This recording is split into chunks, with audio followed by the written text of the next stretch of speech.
ಶ್ರೀನಿವಾಸ ಕಲ್ಯಾಣ ಪುರಾಣ ಕಥೆ. ಶೇಷಶೈಲವಾಸ ಶ್ರೀನಿವಾಸ ನಮೋ ನಮೋ. ಕಶ್ಯಪ ಮುನಿಗಳ ಮುಂದಾಳತ್ವದಲ್ಲಿ ಋಷಿಗಳೆಲ್ಲ ಸೇರಿ ಗಂಗಾ ನದಿ ದಡದಲ್ಲಿ ಯಾಗ ನಡೆಸುತ್ತಿದ್ದರು. ಅಲ್ಲಿಗೆ ಆಗಮಿಸಿದ ನಾರದ ಮುನಿಗಳು ಯಾರನ್ನೂ ಮೆಚ್ಚಿಸುವುದಕ್ಕಾಗಿ ಈ ಯಾಗ ಎಂದು ಕೇಳಿದಾಗ ಮುನಿಗಳು ನಿರುತ್ತರಾದರು. ಮುನಿಗಳೆಲ್ಲರೂ ಭೃಗು ಮುನಿಯ ಮುಂದೆ ನಾರದ ಮಹರ್ಷಿಯ ಪ್ರಶ್ನೆಯನ್ನಿಟ್ಟರು. ನಾರದ ಮಹರ್ಷಿಯ ಪ್ರಶ್ನೆಗೆ ಉತ್ತರ ಹುಡುಕುವ ಸಲುವಾಗಿ ಭೃಗು ಮುನಿಯು ಮೊದಲು ಬ್ರಹ್ಮದೇವರ ವಾಸಸ್ಥಾನವಾದ ಸತ್ಯಲೋಕಕ್ಕೆ ತೆರಳಿದರು. ಅಲ್ಲಿ ಬ್ರಹ್ಮದೇವರು ಸರಸ್ವತಿ ಒಡಗೂಡಿ ವೇದಗಳನ್ನು ಪಠಿಸುತ್ತಿದ್ದರು. ಭೃಗು ಮುನಿಗಳ ಆಗಮನವನ್ನು ಗಮನಿಸಿದ ಬ್ರಹ್ಮದೇವರು ತಮ್ಮ ಪಾಡಿಗೆ ತಾವು ವೇದಗಳ ಪಠಣೆಯಲ್ಲಿ ಮಗ್ನರಾಗಿದ್ದರು.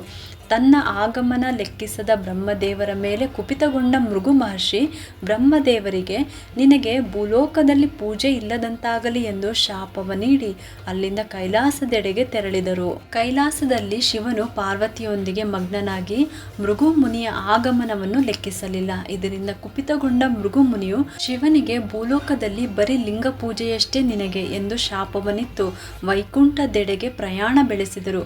ವೈಕುಂಠದಲ್ಲಿ ಶ್ರೀಮನ್ನಾರಾಯಣನು ಆದಿಶೇಷನ ಮೇಲೆ ಪವಡಿಸಿದ್ದರೆ ಲಕ್ಷ್ಮೀದೇವಿಯು ನಾರಾಯಣನ ಕಾಲ ಬಳಿ ಸೇವೆಯಲ್ಲಿ ನಿರತಳಾಗಿದ್ದಳು. ಭೃಗು ಮುನಿಯ ಆಗಮನವನ್ನು ನೋಡಿದರೂ ನೋಡದ ಹಾಗೆ ಶ್ರೀಮನ್ನಾರಾಯಣನು ಸುಮ್ಮನಿರಲು ಕುಪಿತಗೊಂಡ ಭೃಗು ಮುನಿಗಳು ನೇರವಾಗಿ ಬಂದು ಲಕ್ಷ್ಮೀದೇವಿಯ ನಿವಾಸವಾದ ಶ್ರೀಮನ್ನಾರಾಯಣನ ವಕ್ಷಸ್ಥಳಕ್ಕೆ ಕಾಲಿಂದ ಒದ್ದರು. ನಾರಾಯಣನು ಭೃಗು ಮುನಿಯನ್ನು ತನ್ನನ್ನು ಕ್ಷಮಿಸು ಎಂದು ಕಾಲನ್ನು ಹಿಡಿಯುವ ನೆಪದಲ್ಲಿ ಭೃಗು ಮುನಿಯ ಪಾದದಲ್ಲಿ ಇದ್ದ ಅಹಂಕಾರದ ಕಣ್ಣನ್ನು ಕಿತ್ತಿಬಿಟ್ಟರು. ತನ್ನ ತಪ್ಪಿನ ಅರಿವಾದ ಭೃಗು ಮುನಿಯು ಶ್ರೀಮನ್ನಾರಾಯಣನೇ ಈ ಯಾಗದ ಫಲ ಸ್ವೀಕರಿಸಲು ಸೂಕ್ತವಾದ ವ್ಯಕ್ತಿ ಎಂದು ನಿರ್ಧರಿಸಿ ಅದನ್ನೇ ಮುನಿಗಳಿಗೆ ತಿಳಿಸಿದರು. ತನ್ನ ಪತಿಯು ಭೃಗು ಮುನಿಯನ್ನು ಕ್ಷಮೆ ಕೇಳಿದ್ದನ್ನು ಸಹಿಸಲಾಗದ ಲಕ್ಷ್ಮೀದೇವಿಯು ನಾರಾಯಣನ ಮೇಲೆ ಕೋಪ ಮಾಡಿಕೊಂಡು ವೈಕುಂಠವನ್ನು ತೊರೆದು ಹೊರಟು ಹೋದಳು. ಲಕ್ಷ್ಮೀದೇವಿಯ ಅಗಲಿಕೆಯನ್ನು ತಡೆಯಲಾಗದೆ ನಾರಾಯಣನು ಲಕ್ಷ್ಮೀದೇವಿಯನ್ನು ಹುಡುಕಿಕೊಂಡು ವೆಂಕಟಾದ್ರಿ ಬೆಟ್ಟದ ತಪ್ಪಲಿನಲ್ಲಿದ್ದ ಹುಣಸೆ ಮರದ ಬುಡಕ್ಕೆ ಬಂದು ಕುಳಿತನು. ಅಲ್ಲಿ ಬಿಸಿಲು ಮಳೆಯಿಂದ ರಕ್ಷಿಸಿಕೊಳ್ಳಲು ಮರದ ಕೆಳಗಿದ್ದ ಹುತ್ತವೊಂದರಲ್ಲಿ ಆಶ್ರಯ ಪಡೆದನು. ಅಲ್ಲಿ ನಾರಾಯಣ ಹಸಿವೆಯನ್ನು ನೀಗಿಸುವ ಸಲುವಾಗಿ ಬ್ರಹ್ಮದೇವರು ಹಾಗೂ ಈಶ್ವರನು ಹಸು ಹಾಗೂ ಕರುವಿನ ರೂಪ ಪಡೆದರೆ ಸೂರ್ಯದೇವನು ಈ ವಿಷಯವನ್ನು ಮಹಾಲಕ್ಷ್ಮಿಗೆ ತಿಳಿಸಿ ಆ ಗೋವು ಮತ್ತು ಕರುವನ್ನು ಕರೆದುಕೊಂಡು ಹೋಗುವ ಹೆಂಗಸಾಗಿ ಆ ಗೋವು ಹಾಗೂ ಕರುವನ್ನು ಚೋಳರಾಜನಿಗೆ ಮಾರಬೇಕಾಗಿ ಕೋರಿಕೊಂಡಾಗ ಆಗಲೆಂದು ಲಕ್ಷ್ಮೀದೇವಿಯು ಒಪ್ಪಿಕೊಂಡರು. ಚೋಳರಾಜನು ಆ ಗೋವು ಹಾಗೂ ಕರುವನ್ನು ಕೊಂಡುಕೊಂಡನು. ಗೋಪಾಲಕನು ಎಲ್ಲ ಗೋವುಗಳ ಜೊತೆಯಲ್ಲಿ ಈ ಗೋವು ಹಾಗೂ ಕರುವನ್ನು ಮೇಯಿಸಲು ವೆಂಕಟಾದ್ರಿ ಬೆಟ್ಟಕ್ಕೆ ಕರೆದುಕೊಂಡು ಹೋಗಿ ಅವುಗಳನ್ನು ಮೇಯಲು ಬಿಟ್ಟು ತಾನು ವಿಶ್ರಾಂತಿ ತೆಗೆದುಕೊಳ್ಳುತ್ತಿದ್ದನು. ಹುತ್ತದಲ್ಲಿ ಹಸಿವಿನಿಂದ ಬಳಲುತ್ತಿದ್ದ ನಾರಾಯಣನ ಹಸಿವನ್ನು ನೀಗಿಸಲು ದೇವಸ್ವರೂಪಿಯಾದ ಆ ಗೋವು ಹುತ್ತದ ಬಳಿ ಬಂದು ತನ್ನ ಕೆಚ್ಚಲಿನಿಂದ ಹಾಲನ್ನು ಹುತ್ತದೊಳಗೆ ಬಿಡತೊಡಗಿತು. ಸಂಜೆಯ ವೇಳೆಗೆ ಗೋಪಾಲಕನು ಎಲ್ಲ ಗೋವುಗಳನ್ನು ಕರೆದುಕೊಂಡು ಅರಮನೆಗೆ ಮರಳಿ ಹಾಲು ಕರೆಯಲು ಮುಂದಾದಾಗ ಈ ಗೋವೊಂದನ್ನು ಬಿಟ್ಟು ಉಳಿದೆಲ್ಲ ಗೋವುಗಳು ಹಾಲನ್ನು ಕೊಟ್ಟವು. ಮೊದಲ ದಿನ ಗೋಪಾಲಕನಿಗೆ ಏನೂ ವಿಚಿತ್ರವೆನಿಸಲಿಲ್ಲ. ಆದರೆ ಮುಂದಿನ ಕೆಲ ದಿನಗಳು ಇದೇ ರೀತಿ ಮುಂದುವರೆದಾಗ ರಾಣಿಯು ಗೋಪಾಲಕನನ್ನು ಕರೆದು ಚೆನ್ನಾಗಿ ಬೈದಳು. ಇದರಿಂದ ಕುಪಿತಗೊಂಡ ಗೋಪಾಲಕನು ಇಂದು ಮೇಯಲು ಹೋದಾಗ ಇದನ್ನು ಪರೀಕ್ಷಿಸಬೇಕೆಂದು ನಿರ್ಧರಿಸಿದನು. ಅಂದು ಗೋವುಗಳನ್ನು ಮೇಯಲು ಕರೆದುಕೊಂಡು ಹೋದಾಗ ಆ ಗೋವನ್ನೇ ಹಿಂಬಾಲಿಸಿಕೊಂಡು ಹೋಗಿ ಒಂದು ಪೊದೆಯ ಹಿಂದೆ ಅವಿತು ಕುಳಿತನು. ಯಥಾಪ್ರಕಾರ ಆ ಗೋವು ಹುತ್ತದ ಬಳಿ ಹೋಗಿ ತನ್ನ ಹಾಲನ್ನೆಲ್ಲ ಹುತ್ತದ ಒಳಗೆ ಬಿಡುವುದನ್ನು ಕಂಡ ಗೋಪಾಲಕನು ದಿಗ್ಭ್ರಮೆಗೊಂಡನು. ಈ ದೃಶ್ಯವನ್ನು ಕಂಡು ಕುಪಿತಗೊಂಡ ಗೋಪಾಲಕನು ತನ್ನ ಬಳಿಯಿದ್ದ ಕೊಡಲಿಯಿಂದ ಆ ಗೋವನ್ನು ಹೊಡೆಯಲು ಮುಂದಾದಾಗ ಹುತ್ತದಲ್ಲಿದ್ದ ನಾರಾಯಣನು ಮೇಲೆದ್ದು ಬಂದಾಗ ಆ ಕೊಡಲಿಯೇಟು ನಾರಾಯಣನಿಗೆ ತಗುಲಿತು. ಈ ಅನಿರೀಕ್ಷಿತ ಘಟನೆಯಿಂದ ಗೋಪಾಲಕನು ಮೂರ್ಛೆ ತಪ್ಪಿ ಬಿದ್ದು ಅಲ್ಲೇ ಮೃತ ಹೊಂದಿದನು. ಆ ಗೋವು ರಕ್ತದ ಕಲೆಯಿಂದ ಹಾಗೆಯೇ ಅರಮನೆಗೆ ಬಂದಾಗ ಭಯಗೊಂಡ ರಾಜನು ಅದನ್ನು ಹಿಂಬಾಲಿಸಿ ಹುತ್ತದ ಬಳಿ ಬಂದನು. ಅಲ್ಲಿ ಬಂದು ಗೋಪಾಲಕನ ದೇಹವನ್ನು ಕಂಡು ಹೇಗಾಯಿತೆಂದು ಯೋಚಿಸುತ್ತಿರುವಾಗ ಹುತ್ತದಿಂದ ಬಂದ ನಾರಾಯಣನು ನಿನ್ನ ಸೇವಕನು ಮಾಡಿದ ತಪ್ಪಿಗೆ ನಿನಗೆ ಶಾಪ ವಿಧಿಸುವುದಾಗಿ ತಿಳಿಸಿ ಆ ರಾಜನನ್ನು ಅಸುರನನ್ನಾಗಿ ಮಾಡಿಬಿಟ್ಟನು. ರಾಜನು ತನ್ನ ತಪ್ಪಿನ ಅರಿವಾಗಿ ಇದಕ್ಕೆ ಶಾಪ ವಿಮೋಚನೆ ಎಂದು ಕೇಳಿದಾಗ ನನಗೆ ಆಕಾಶ ರಾಜನ ಮಗಳಾದ ಪದ್ಮಾವತಿಯ ಜೊತೆ ವಿವಾಹವಾದ ಸಮಯದಲ್ಲಿ ರಾಜನು ಕಿರೀಟವನ್ನು ಸಮರ್ಪಿಸುತ್ತಾನೆ, ಆಗ ನಿನಗೆ ಶಾಪ ವಿಮೋಚನೆ ಎಂದು ಹೇಳಿದನು. ನಾರಾಯಣನು ಭೂಲೋಕವನ್ನು ರಕ್ಷಿಸಿದ ವರಹಾದೇವರನ್ನು ತನಗೆ ವಾಸಿಸಲು ಜಾಗ ಬೇಕೆಂದು ಕೇಳಿದಾಗ ವರಹಾದೇವರು ಕೂಡಲೇ ವರಹ ಕ್ಷೇತ್ರವನ್ನು ನೀಡಿದರು. ನಾರಾಯಣನು ಇದಕ್ಕೆ ಸಮ್ಮತಿಸಿ, ಮುಂದೆ ನಾನು ಶಿಲಾರೂಪ ಧರಿಸಿದಾಗ ನನ್ನಲ್ಲಿಗೆ ಬರುವ ಭಕ್ತರು ಮೊದಲಿಗೆ ನಿನ್ನನ್ನು ದರ್ಶಿಸಿ ನಂತರ ನನ್ನನ್ನು ದರ್ಶಿಸಬೇಕು ಎಂದರು. ಹಾಗೆಯೇ ಮೊದಲು ನಿನಗೆ ಪೂಜೆ ಹಾಗೂ ನೈವೇದ್ಯ ಸಮರ್ಪಣೆ ಆದ ನಂತರವೇ ನನಗೆ ಆಗುವುದು ಎಂದರು. ಹೀಗಿರಲು ತೊಂಡಮಂಡಲಂ ರಾಜ್ಯದ ರಾಜ ಆಕಾಶರಾಜನಿಗೆ ಸಂತಾನ ಭಾಗ್ಯವಿಲ್ಲದೆ ಕೊರಗುತ್ತಿದ್ದಾಗ ಮುನಿಗಳ ಆದೇಶದ ಮೇರೆಗೆ ಒಂದು ಯಾಗವನ್ನು ನಡೆಸಲು ನಿರ್ಧರಿಸುತ್ತಾನೆ. ಆ ಯಾಗದ ಒಂದು ಭಾಗವಾಗಿ ಹೊಲವನ್ನು ಉಳುವ ಸಮಯದಲ್ಲಿ ನೇಗಿಲು ಇದ್ದಕ್ಕಿದ್ದ ಹಾಗೆ ನಿಂತು ಬಿಡುತ್ತದೆ. ಏನೆಂದು ಪರೀಕ್ಷಿಸಿದಾಗ ಅಲ್ಲೊಂದು ಕಮಲದ ಹೂವು ನೇಗಿಲನ್ನು ನಿಲ್ಲಿಸಿರುತ್ತದೆ. ಆ ಹೂವನ್ನು ತೆರೆದು ನೋಡಲು ಅದರಲ್ಲಿ ಒಂದು ಮುದ್ದಾದ ಹೆಣ್ಣು ಮಗು ಇರುತ್ತದೆ.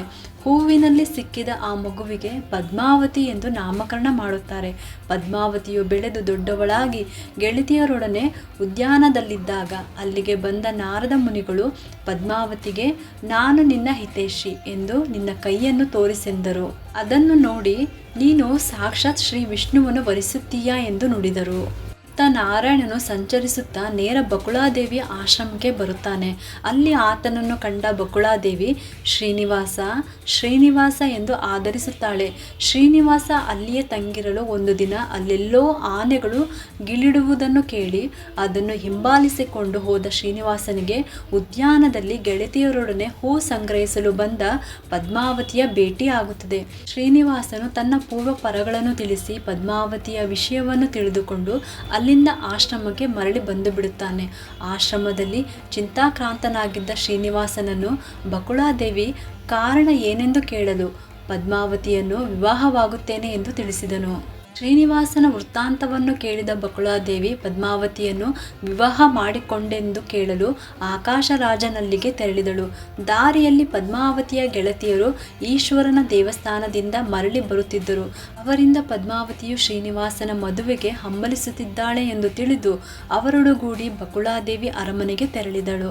ಇತ್ತ ಆಕಾಶರಾಜ ಹಾಗೂ ಆತನ ಪತ್ನಿ ಧರಣಿದೇವಿ ಪದ್ಮಾವತಿಯ ಮನದಿಂಗಿತವನ್ನು ಅರಿತು ಬೃಹಸ್ಪತಿ ಮುನಿಗಳ ಬಳಿ ತೆರಳಿ ಈ ವಿಷಯವನ್ನು ಪ್ರಸ್ತಾಪಿಸಿದರು. ಶ್ರೀನಿವಾಸನು ಬಕುಳಾದೇವಿ ಹೊರಟಾಗಿನಿಂದ ಏನಾಗುವುದೋ ಎಂದು ಕಳವಳ ಪಡುತ್ತಾ ತಾಳಲಾಗದೆ ತಾನೇ ಆಚೆ ಬಂದು ಕೊರವಂಜಿ ವೇಷ ಧರಿಸಿ ಅರಮನೆಯ ಬಳಿ ಬಂದನು. ಅಲ್ಲಿ ಪದ್ಮಾವತಿಯ ಗೆಳತಿಯರು ಆಹ್ವಾನಿಸಿದರು. ಆದರೆ ಕೊರವಂಜಿ ವೇಷಧಾರಿ ಶ್ರೀನಿವಾಸನು ರಾಣಿಯ ಅಪ್ಪಣೆ ಇಲ್ಲದೆ ಪ್ರವೇಶಿಸುವುದಿಲ್ಲ ಎಂದನು. ಆ ಗೆಳತಿಯರು ಇದೇ ವಿಷಯವನ್ನು ರಾಣಿ ಧರಣಿದೇವಿಗೆ ತಿಳಿಸಿದರು.